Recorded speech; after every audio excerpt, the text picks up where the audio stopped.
ଭାଗ୍ୟର ଖେଳ, ଭାଗ୍ୟର ଲେଖା ହିଁ ମିଳିଥାଏ। ଗୋଟିଏ ଗାଁରେ ପାର ନାମକ ଜଣେ ଗରିବ ବିଧବା ରହୁଥିଲେ। ତାଙ୍କର ଗୋଟିଏ ପୁଅ ଥିଲା।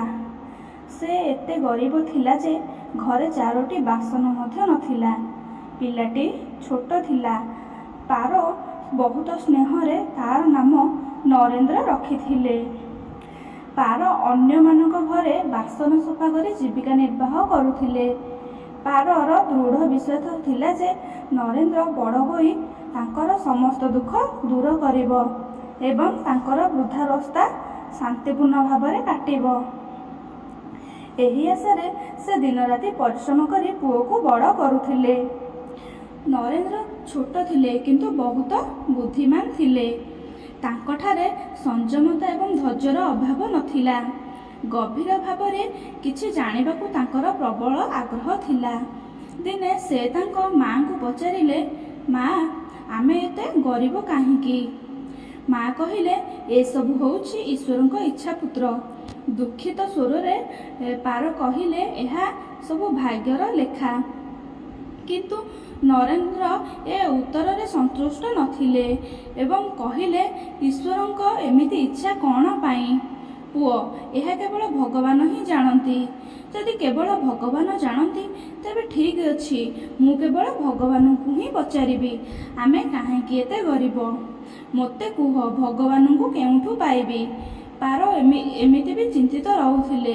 ତେଣୁ ତାଙ୍କ କଥାରେ ଥକିଯାଇ ସେ କହିଥିଲେ, "ସେ ଜଙ୍ଗଲରେ ରୁହନ୍ତି, କିନ୍ତୁ ତୁମେ ସେଠାକୁ ଯିବା ଉଚିତ ନୁହେଁ।" କିନ୍ତୁ ନରେନ୍ଦ୍ର ସେହି ମୁହୂର୍ତ୍ତରେ ନିଷ୍ପତ୍ତି ନେଇଥିଲା ଯେ ସେ ଭଗବାନଙ୍କୁ ଖୋଜିବ ଏବଂ ଆମେ ଏତେ ଗରିବ କାହିଁକି ବୋଲି ପଚାରିବ। ଦିନେ ସେ ଜଙ୍ଗଲ ଆଡ଼କୁ ଗଲା। ଜଙ୍ଗଲ ବହୁତ ଘଞ୍ଚ ଏବଂ ଭୟଭୀତ ଥିଲା। ଚାଲିବା ବେଳେ ନରେନ୍ଦ୍ର ବହୁତ ଥକି ଯାଇଥିଲା, କିନ୍ତୁ ସେ ଭଗବାନଙ୍କ ଛାଇ ମଧ୍ୟ ଦେଖିପାରି ନଥିଲା। ତେଣୁ କ୍ଳାନ୍ତ ହୋଇ ସେ ଏକ ପଥର ଉପରେ ବସି ଭାବିବାକୁ ଲାଗିଲା ଯେ ଭଗବାନ ଏଠାରେ କେଉଁଠି ବି ନାହାନ୍ତି। ସର୍ବଶେଷରେ ଆମର ଦାରିଦ୍ର୍ୟ କିପରି ଦୂର ହୋଇପାରିବ? ସେହି ସମୟରେ ସୌଭାଗ୍ୟବଶତଃ ମୃତ୍ୟୁଲୋକକୁ ଭ୍ରମଣ କରିବା ସମୟରେ ଭଗବାନ ଶିବ ଓ ମାତା ପାର୍ବତୀ ସେଠାରେ ପହଞ୍ଚିଗଲେ। ଯେତେବେଳେ ସେମାନେ ପିଲାଟି ସେଠାରେ ବସିଥିବାର ଦେଖିଲେ, ସେମାନେ ଆଶ୍ଚର୍ଯ୍ୟ ହୋଇଗଲେ ଯେ ଏହି ନିରୀହ ପିଲାଟି ଏହି ଘଞ୍ଚ ଦୁର୍ଗମ ଜଙ୍ଗଲରେ ବସି କ'ଣ କରୁଛି? ଭଗବାନ ଶିବ ପିଲାଟିକୁ ପଚାରିଲେ, "ତୁମେ କିଏ ବାଳକ? ଏବଂ ତୁମେ ଏହି ଜଙ୍ଗଲରେ ବସି କ'ଣ କରୁଛ?" ପିଲାଟି କହିଲା, "ମୁଁ ଭଗବାନଙ୍କୁ ଖୋଜୁଛି।" ଭଗବାନଙ୍କୁ ପାର୍ବତୀ ଆଶ୍ଚର୍ଯ୍ୟ ହୋଇ ପଚାରିଲେ, "କିନ୍ତୁ କାହିଁକି?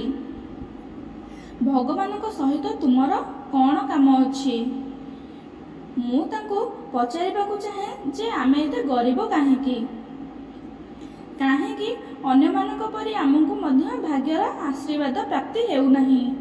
ନରେନ୍ଦ୍ର ନିର୍ଭୟର ସହିତ ଉତ୍ତର ଦେଇଥିଲେ।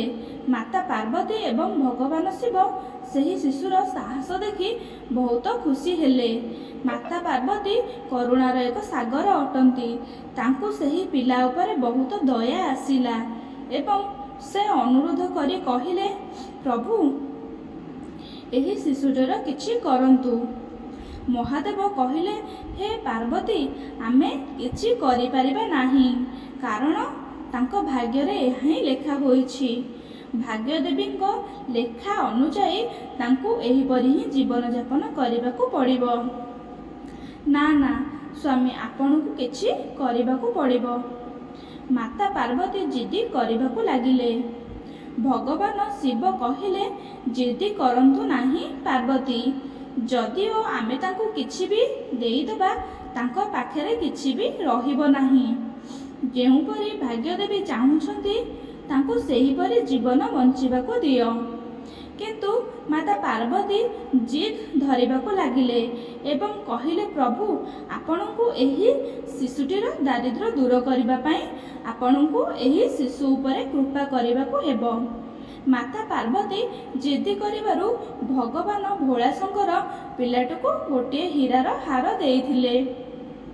ହୀରା ପାଇବା ପରେ ନରେନ୍ଦ୍ର ବହୁତ ଖୁସି ହେଲା ଏବଂ ଖୁସିରେ ସେ ଘରକୁ ଯାଇଥିଲା।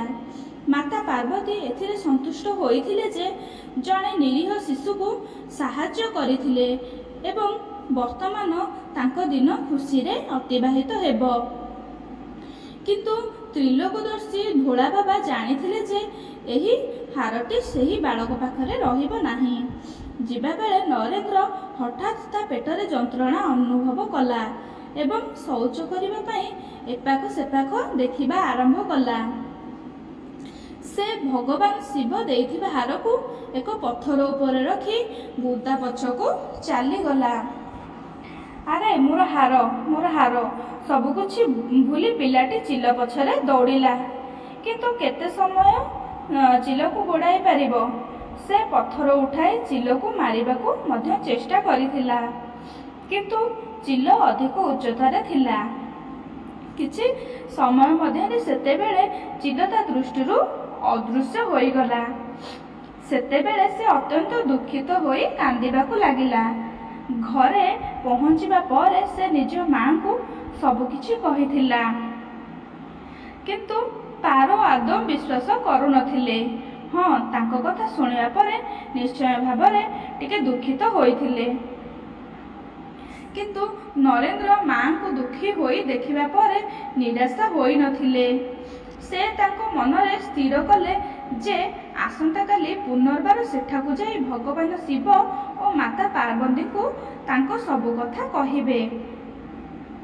ନରେନ୍ଦ୍ରର ବିଶ୍ୱାସ ଥିଲା ଯେ ଭଗବାନ ଶିବ ନିଶ୍ଚିତ ଭାବରେ ସେହି ଚତୁର ପିଲାଟିକୁ ଦଣ୍ଡ ଦେବେ। ଭଗବାନ ଶିବ ପାର୍ବତୀଙ୍କୁ କହିଥିଲେ, ଦେବୀ ଦେଖ, ତା ପାଖରେ ଗତକାଲିର ହାର ରହିଲା ନାହିଁ।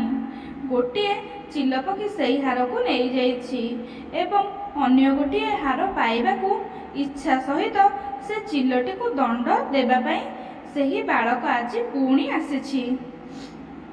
ଦେବୀ ପାର୍ବତୀ ପୁଣି ଭଗବାନ ଶିବଙ୍କୁ ପ୍ରାର୍ଥନା କରି କହିଲେ, ଆପଣ ଚିଲକୁ ଦଣ୍ଡ ଦିଅନ୍ତୁ, ନହେଲେ ନାହିଁ, କିନ୍ତୁ ଏହି ବାଳକକୁ ସାହାଯ୍ୟ କରି ତାର ଦାରିଦ୍ର୍ୟ ଦୂର କରନ୍ତୁ। ଭୋଳାନାଥ କହିଲେ, ଦେବୀ ପାର୍ବତୀ, ବର୍ତ୍ତମାନ ମୁଁ କିଛି କରିପାରିବେ ନାହିଁ। ଯଦି ତୁମେ ପୁଣି ଜିଦି କର, ତେବେ ବ୍ରହ୍ମା ହିଁ ଏହି ପିଲାର ସାହାଯ୍ୟ ପ୍ରକାରେ କରିପାରିବେ। ଏହା କହି ଭଗବାନ ଶିବ ବ୍ରହ୍ମାଙ୍କୁ ସମସ୍ତ କଥା କହିଲେ ଏବଂ ସେହି ବାଳକକୁ କିଛି ସାହାଯ୍ୟ କରିବାକୁ ଅନୁରୋଧ କଲେ। ସେତେବେଳେ ବ୍ରହ୍ମା ସେ ବାଳକକୁ ଗୋଟିଏ ହୀରା ମୁଦି ଦେଲେ। ବାଳକଟି ମୁଦିକୁ ନିଜ ପକେଟରେ ରଖି ଖୁସି ଖୁସି ନିଜ ଘରକୁ ଚାଲିଗଲା ଏବଂ ସେ ଭାବିଥିଲା କି ଗୋଟିଏ ମୁହୂର୍ତ୍ତ ପାଇଁ ବି ମୁଦିକୁ ନିଜ ପାଖରୁ ଛାଡ଼ିବ ନାହିଁ। ଚାଲୁ ଚାଲୁ ହଠାତ୍ ତାକୁ ଶୋଷ ଲାଗିଲା। ସେ ପାଖରେ ଥିବା ପୋଖରୀ ପାଖରେ ପହଞ୍ଚିଲା। ଆଞ୍ଜୁଳା ଭରି ଭରି ପାଣି ପିଇବା ପାଇଁ ସେ ତଳକୁ ଝୁଙ୍କିଲା ମାତ୍ରେ ମୁଦିଟି ପକେଟରୁ ଖସି ପାଣିରେ ପଡ଼ିଗଲା ଏବଂ ଉଠାଇବା ପୂର୍ବରୁ ଏକ ମାଛ ମୁଦିକୁ ଗିଳିଦେଲା। ନରେନ୍ଦ୍ର ପୁଣି କାନ୍ଦି କାନ୍ଦି ଘରକୁ ଆସି ମାଙ୍କୁ ସବୁକିଛି କହିଲା। ପାର କହିଲେ, ପୁତ୍ର ଯେତେ ପର୍ଯ୍ୟନ୍ତ ଭାଗ୍ୟରେ ନାହିଁ ସେତେ ପର୍ଯ୍ୟନ୍ତ କୌଣସି ଜିନିଷ ରହିବ ନାହିଁ। ମା ତାଙ୍କୁ ଆଶ୍ୱାସନା ଦେଇ କହିଲେ, ଯେତେବେଳେ ଭାଗ୍ୟ ଦେବତା ପ୍ରସନ୍ନ ହେବେ ମାଟି ବି ସୁନା ହୋଇଯିବ, କିନ୍ତୁ ଏମିତି କାହାର ଦାନରେ ଆମର ଗରିବ ଦୂର ହେବ ନାହିଁ। ପୁଅକୁ ବୁଝାଇ ମା ତାଙ୍କ କାମରେ ବ୍ୟସ୍ତ ହୋଇଗଲେ, କିନ୍ତୁ ନରେନ୍ଦ୍ର ମଧ୍ୟ ପରାଜୟ ଗ୍ରହଣ କରିବାକୁ ପ୍ରସ୍ତୁତ ନଥିଲା। ସେ ଆସନ୍ତାକାଲି ପୁଣି ଯିବ ବୋଲି ତା ମନରେ ନିଷ୍ପତ୍ତି ନେଇଥିଲା।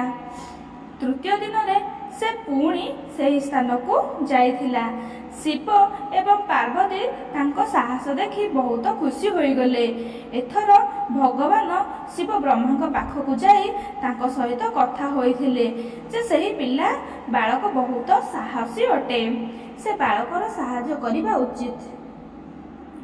ତାପରେ ବ୍ରହ୍ମା ପରାମର୍ଶ ଦେଲେ ଯେ ଆମକୁ ଭଗବାନ ଶ୍ରୀହରିଙ୍କ ନିକଟକୁ ଯିବା ଉଚିତ। କେବଳ ସେ ଏହାର ସମାଧାନର ଉପାୟ କହିବେ। ତେଣୁ ସେ ଶ୍ରୀହରିଙ୍କ ନିକଟକୁ ଯାଇ ସମସ୍ତ କଥା ବର୍ଣ୍ଣନା କରି କହିଲେ। ସମସ୍ତ କଥା ଶୁଣିବା ପରେ ଭଗବାନ ବିଷ୍ଣୁ ନରେନ୍ଦ୍ରକୁ କିଛି ଧନ ଦେଇଥିଲେ। ଧନ ପାଇବା ପରେ ସେ ବହୁତ ଖୁସି ଥିଲା ଏବଂ ଏଥର ସେ କୌଣସି ସ୍ଥାନରେ ଅଟକି ନ ଯାଇ ସିଧା ଘରକୁ ଯିବାକୁ ସ୍ଥିର କଲା। କାରଣ ସେ ଦୁଇଥର ଜିନିଷ ହରାଇଥିଲା। ଯେତେବେଳେ ସେ ଘରେ ପହଞ୍ଚିଲା, ମା ଘରେ ନଥିଲେ।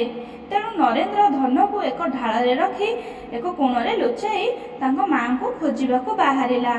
ସେ ନିଜ ମନରେ ଭାବିବାକୁ ଲାଗିଲା ଯେ ବର୍ତ୍ତମାନ ତାଙ୍କ ମାଙ୍କୁ କାହାର ଘରେ କାମ କରିବାର ଆବଶ୍ୟକତା ନାହିଁ। ବର୍ତ୍ତମାନ ସେ ମଧ୍ୟ ଧନୀ ହୋଇଛନ୍ତି। ଅନ୍ୟପକ୍ଷରେ ଚୋରମାନେ ତାଙ୍କ ଘର ପଛପଟରୁ ପ୍ରବେଶ କରି ଯାହା କିଛି ଜିନିଷ ଥିଲା ସେସବୁକୁ ସେଠାରୁ ନେଇ ପଳାଇ ଯାଇଥିଲେ। ଯେତେବେଳେ ସେ ନିଜ ମାଙ୍କ ସହିତ ଫେରିଲେ, ସେ ଦେଖିଲେ ଯେ ଧନ ନିଖୋଜ ଅଛି। କେବଳ ଏତିକି ନୁହେଁ, ଘରର ଅନ୍ୟାନ୍ୟ ଜିନିଷ ମଧ୍ୟ ନିଖୋଜ ଥିଲା। ଏବେ ତାଙ୍କ ମା ବହୁତ ରାଗିଗଲେ। ସେ କହିଲେ, କ'ଣ ପାଇଁ ଏତେ ନୂଆ ନୂଆ କାହାଣୀ କହି ପାଗଳ କରୁଛୁ? ଦିନସାରା ଏଣେ ତେଣେ ବୁଲୁଛୁ ଏବଂ ସନ୍ଧ୍ୟାରେ ମାଡ଼ ମାରିବା ଭୟରେ କିଛି ନୂଆ କାହାଣୀ ଶୁଣାଇ ଦେଉଛୁ। ମାଙ୍କ ଗାଳି ଶୁଣି ପିଲାଟି କାନ୍ଦିବାକୁ ଲାଗିଲା। କିନ୍ତୁ ସେ କେବଳ ଏତିକି ଜାଣିଥିଲା ଯେ ସେ ଯାହା କହିଥିଲା ତାହା ସତ୍ୟ ହିଁ ଥିଲା। ଗାଳି ଶୁଣିବା ପରେ ପିଲାଟି ସାହସ ଆହୁରି ବଢ଼ିଗଲା ଏବଂ ପରଦିନ ସେ ସେହି ସ୍ଥାନକୁ ଯାଇ ପହଞ୍ଚିଲା। ପ୍ରଭୁ ଭୋଳାଶଙ୍କର ଭାବିବାକୁ ଲାଗିଲେ ଯେ ଅନେକ ଅସୁବିଧାର ସମ୍ମୁଖୀନ ହେବା ପରେ ମଧ୍ୟ ସେ ସାହସ ହରାଇ ନାହିଁ। ସେ ଏଥିରେ ବହୁତ ଖୁସି ହୋଇ ଭଗବାନ ଭାଗ୍ୟଦେବୀଙ୍କ ନିକଟକୁ ଯାଇଥିଲେ। ଏହି ବାଳକ ବହୁତ ସାହସୀ ଏବଂ ଧୈର୍ଯ୍ୟବାନ ଅଟେ। ଏପରି ବ୍ୟକ୍ତିଙ୍କ ଭାଗ୍ୟ କେବେ ଖରାପ ହୋଇପାରିବ ନାହିଁ। ତାଙ୍କୁ ସାହାଯ୍ୟ କରି ତାଙ୍କ ଭାଗ୍ୟ ପରିବର୍ତ୍ତନ କରନ୍ତୁ। ଭଗବାନ ଶିବଙ୍କର ଆଦେଶ ପରେ ଭାଗ୍ୟରେ ଦେବୀ ନରେନ୍ଦ୍ରକୁ କିଛି ସ୍ୱର୍ଣ୍ଣର ମୁଦ୍ରା ଦେଇଥିଲେ। ସ୍ୱର୍ଣ୍ଣର ମୁଦ୍ରା ନେଇ ନରେନ୍ଦ୍ର ଖୁସିରେ ଘରକୁ ଯାଇଥିଲା। ଯେତେବେଳେ ସେହି ସ୍ୱର୍ଣ୍ଣ ମୁଦ୍ରା ତାଙ୍କ ମାଙ୍କୁ ଦେଲା, ତାଙ୍କ ମା ବହୁତ ଖୁସି ହେଲେ। ବର୍ତ୍ତମାନ ଯେହେତୁ ତାଙ୍କୁ ଭାଗ୍ୟଦେବୀଙ୍କ ଆଶୀର୍ବାଦ ପ୍ରାପ୍ତ ହୋଇଥିଲା, ତାଙ୍କର ସମସ୍ତ କାର୍ଯ୍ୟ ଠିକ୍ ହେବାକୁ ଲାଗିଲା। ପରଦିନ ଯେତେବେଳେ ଜଣେ ମାଛବାଲା ମାଛ ବିକ୍ରି କରିବାକୁ ଆସିଥିଲା, ବାଳକ ସେହି ମୁଦ୍ରା ଦେଇ ମାଛ କିଣିଥିଲା। ଯେତେବେଳେ ତାଙ୍କ ମା ମାଛକୁ କାଟିଲେ, ମାଛର ପେଟରୁ ସେହି ମୁଦ୍ରା ବାହାରିଲା ଯାହା ବ୍ରହ୍ମା ତାଙ୍କୁ ଦେଇଥିଲେ ଏବଂ ତା ଖୁସି ତା ପକେଟରୁ ପୋଖରୀ ଭିତରକୁ ଖସି ଯାଇଥିଲା। ମା ମୁଦିକୁ ସୁରକ୍ଷିତ ଭାବରେ ରଖିଲେ ଏବଂ ନରେନ୍ଦ୍ରକୁ କହିଲେ, ଯାଅ ପୁଅ, ଜଙ୍ଗଲରୁ କିଛି କାଠ ନେଇ ଆସ। ଆଜି ଘରେ ରୋଷେଇ ପାଇଁ କାଠ ନାହିଁ। ପିଲାଟି କୁରାଢ଼ୀ ନେଇ ଜଙ୍ଗଲ ଆଡ଼କୁ ଗଲା। ସେଠାକୁ ଯିବା ପରେ ସେ ଏକ କାଠ କାଟିବା ପାଇଁ ଯେଉଁ ଗଛ ଉପରକୁ ଚଢ଼ିଲା, ସେହି ଗଛ ଉପରେ ସେହି ଚିଲର ବସା ଥିଲା ଯାହା ତାର ହାରକୁ ନେଇ ଯାଇଥିଲା। ପିଲାଟି ଲକ୍ଷ୍ୟ କଲା ଯେ ସେହି ଚିଲ ଆଖପାଖରେ କେଉଁଠି ବି ନାହିଁ। ନରେନ୍ଦ୍ର ସେହି ହାରଟିକୁ ଧରିଲା ଏବଂ ଗଛ ଚାରିପାଖରେ ଯାହା ଛୋଟ ବଡ଼ କାଠ ଖଣ୍ଡ ପଡ଼ିଥିଲା ତାକୁ ନେଇ ସେ ଘରକୁ ଗଲା। ହାରଟି ପାଇ ମା ବହୁତ ଖୁସି ହେଲେ। ବର୍ତ୍ତମାନ ଦେଖୁ ଦେଖୁ ତାଙ୍କର ସମୟ ମଧ୍ୟ ବଦଳିଗଲା। ଘରେ କୌଣସି ଜିନିଷର ଅଭାବ ରହିଲା ନାହିଁ। ତାପରେ ଭଗବାନ ଶଙ୍କର ଏପରି କିଛି କଲେ ଯେ ଯେଉଁ ଚୋରମାନେ ତାଙ୍କ ଘରୁ ଧନ ଚୋରି କରିଥିଲେ, ମହାଦେବ ସେମାନଙ୍କୁ ସ୍ୱପ୍ନରେ ଚେତାବନୀ ଦେଇଥିଲେ ଯେ ସେମାନେ ସେହି ବାଳକ ଘରୁ ଚୋରି କରିଥିବା ହୀରାକୁ ତୁରନ୍ତ ଫେରାଇ ଦିଅନ୍ତୁ, ନଚେତ୍ ସେମାନଙ୍କର ସର୍ବନାଶ ହେବ। ଚୋର ସେହିଦିନ ସେହି ସବୁଯାକ ଧନ ତାଙ୍କ ଘରକୁ ଫେରାଇ ଦେଇଥିଲା ଏବଂ ଭୁଲ ପାଇଁ କ୍ଷମା ମାଗିଥିଲା। ଏହିପରି ଭାବରେ ତାଙ୍କର ଭାଗ୍ୟ ଚମକି ଉଠିଲା। ବର୍ତ୍ତମାନ ତାଙ୍କ ଘରେ କୌଣସି ଜିନିଷର ଅଭାବ ନଥିଲା ଏବଂ ଦାରିଦ୍ର୍ୟ ସବୁଦିନ ପାଇଁ ଶେଷ ହୋଇଯାଇଥିଲା। ଯଦି ଭିଡ଼ିଓଟି ଆପଣଙ୍କୁ ଭଲ ଲାଗିଛି ତେବେ ଭିଡ଼ିଓକୁ ଲାଇକ୍ କରନ୍ତୁ ଏବଂ ଚ୍ୟାନେଲରେ ନୂଆ ହୋଇଥିଲେ ଚ୍ୟାନେଲକୁ ସବସ୍କ୍ରାଇବ୍ କରନ୍ତୁ। ଏହିପରି ନୂଆ ନୂଆ କାହାଣୀ ଆଗକୁ ଆସିବାକୁ ଯାଉଛି।